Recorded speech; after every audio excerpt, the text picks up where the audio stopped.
Prince ak Haby nekk artiste boo xam ne nekkatul ku ñu présenté parce que amoon na yu mu doon def côté Sen Petit Gallé image am tamit ñi ngi koy gis ci à travers TikTok bi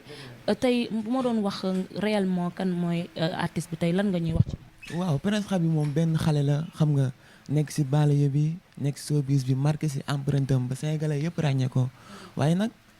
tey nag li ma fi indi mooy dama am lu ma métti trop ndaxte dañoo def benn son bu tudd Je t'aime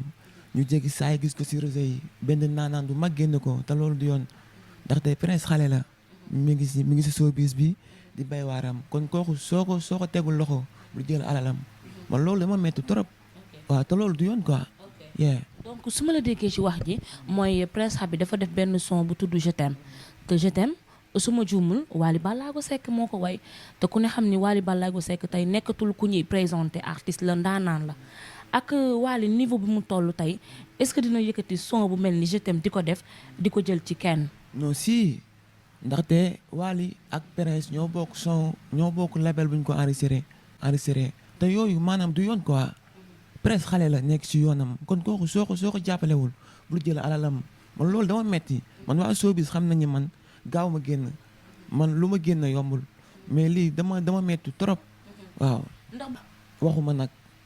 mais daal l'essentiel ma li ma mën a wax mooy suñu son jël nañ ko daal waaw. parce que am na loo xam ne xel nangu ko le fait que Wally. daal leen laa la mën a wax. muy suñu son defar nañ ko ba pare jël ay junne yi bari daf ko si clip te nii xam nga ba war a génn clip gis keneen génn ko. waaw noonu la demee daal te loolu du yoon quoi mariage lu muy am na ko ba pare mais kii xale la dafa nekk si yoon warañ koo mën a jàppale mais pas di jël ay soom loolu du yoon quoi te loolu métti na ma torop man li may wax ak chaque fois man waa showbiz xam nañ ma xamewuñ ma ay génn di kaas mais lii dama métti trop du yoon.